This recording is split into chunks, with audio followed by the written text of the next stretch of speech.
maghapon ako nagpaganda para sa'yo. Tapos ito pala yung dadating ko. Hayop talaga yung maitang yan. Siya yung salot sa buhay ko eh. Gagawa ako ng paraan. Total naman, masyado siya nagmamalinis.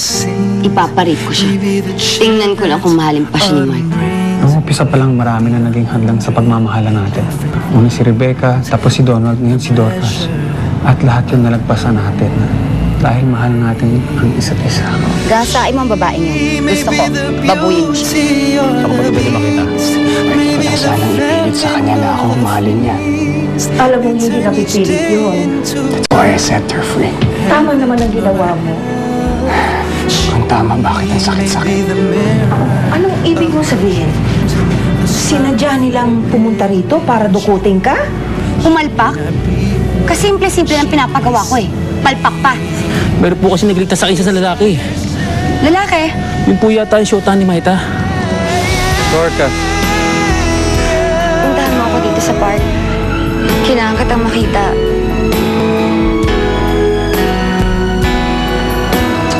Uy, kulang talaga. Pare, meron ka pa ba dyan? Kulang eh. Wala na rin eh. Naubos na sa paghanap kay Maita. Paano na yan, pare? Papalayasin tayo dito sa boarding house. Sa makalawa, maniningil na yung kasera. Basta mag-alala. Nagawa ko ng paraan. Anong paraan? Basta. Ano? Ako muna. Dorcas, hindi ako sure. Mark, parang awa mo na. Gusto lang kitang makita. Gusto kitang makausap. Ewan ko talaga, Dorcas, parang hindi tama eh. Nagmamakaawa ako sa'yo. Mark, kailangan lang kitang makausap. Gusto kitang makita. Parang awa mo na. Sige. Magantay ka dyan. Kita kita.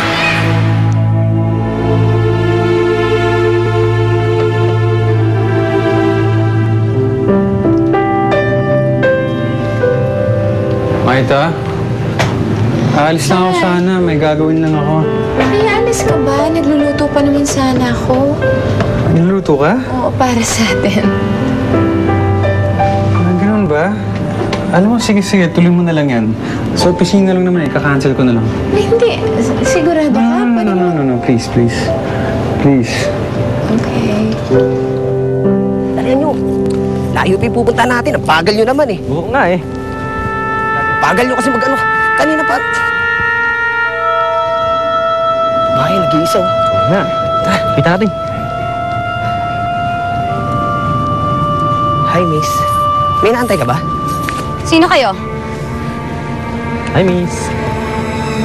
Lumayo kayo sa akin! Masyado naman pakipo to. Dali! Dali mo! Dali! Huwag kang maingay! Dali mo! Buti naman at nagparamdam ka na, Dante. Sige, hubad ka ng shirt. Po? Hindi ba gusto mo mag-model? Opo. Paano ka mag-model kung di namin nakikita ang katawan mo? Tignan mo sila, oh. Sige na, huwag ka nang maya.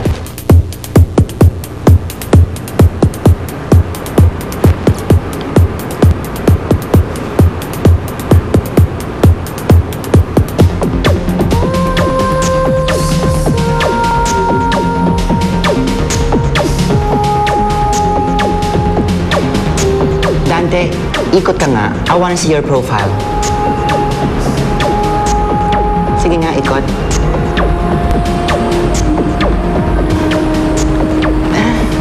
Gusto ko ang katawan mo.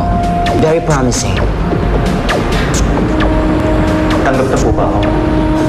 Medyo maliit ka para maging model, pero cute ka naman at bongga ang katawan. Kaya pasok ka na. Bukas na ang unang sabak mo sa rank modeling. Salamat, sir. Ay, salamat, ma'am. Salamat. Morning. Hey, morning. Ayun, Morning, ha? Kanain Yan na niya. yung mo. Na yung pakal. Okay. Salamat.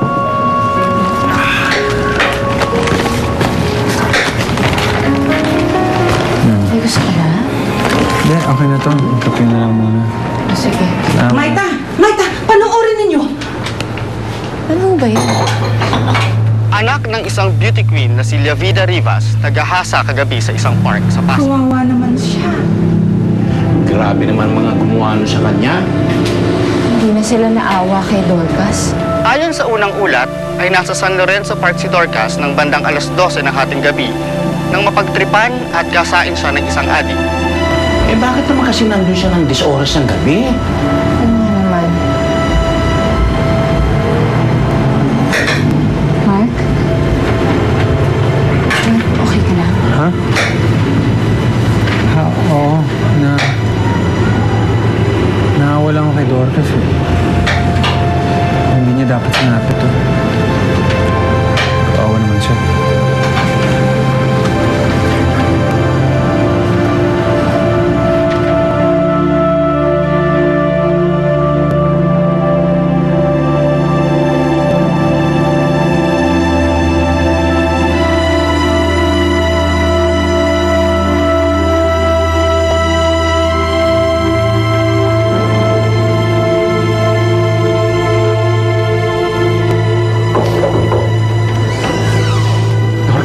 Ate?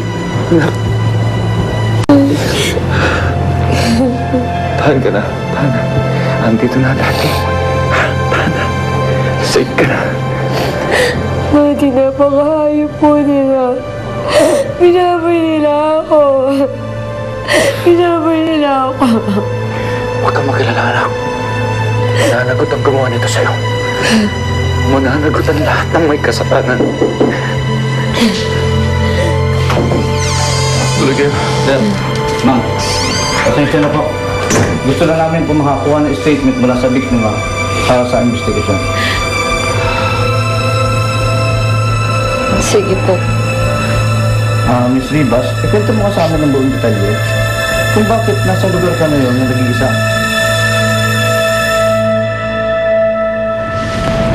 Thank you, sir.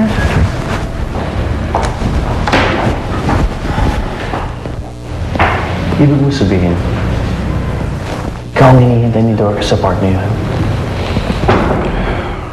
Tumawag siya sa akin eh. She sounded desperate. Kaya pumayag ako. Pumunta ka ba? Hindi. Nagbago isip ko. Kaya naghintay siya dyan. Hanggang sobrang late, bro. Ako may kasalanan kung ba't nangyari yung kay Dorcas. Mark, huwag mo sasihin ang sarili mo. It's not like you wanted this to happen. Paano ko hindi magagawa yun? God, I feel so guilty. Listen, I can understand kung bakit ka guilty. It's partly your fault. She waited para sa'yo. Pero nandyan na yun. Wala na tayong magagawa. At this point, the least you could do maybe is just be there for Dorcas. Ay, naku, Tia Anya. Grabe talaga yung nangyari kay Dorcas. Correct. Eh kasi nga, mga addictus daw. Naku, dapat sa mga yun mabilanggo. Hindi ba nila alam? Nakasira sila ng buhay ng isang tao. Malamang pati pangarap ni Dorcas, wala na rin. Ay nako, alam na alam ko ibig mo sabihin. Kasi first hand ko naranasan yan. Sa nanay mo, nakitang-kita ko ang malaking epektong nangyari sa kanya nang ma-rape siya. Matiyaan niya, ako nga naging bunga nun, di ba? Alam ko na yan. Pero naman, yun naman ang magandang nangyari doon. Tiyaan niya, ano kaya kung dalawin ko si Dorcas? Ay nako, hindi ko alam kung okay yan pinaplano mo. Eh kasi nga hindi naman kayo maayos ni Dorcas dahil nga kay Mark. Eh baka mas lalong makasama sa kanya yun.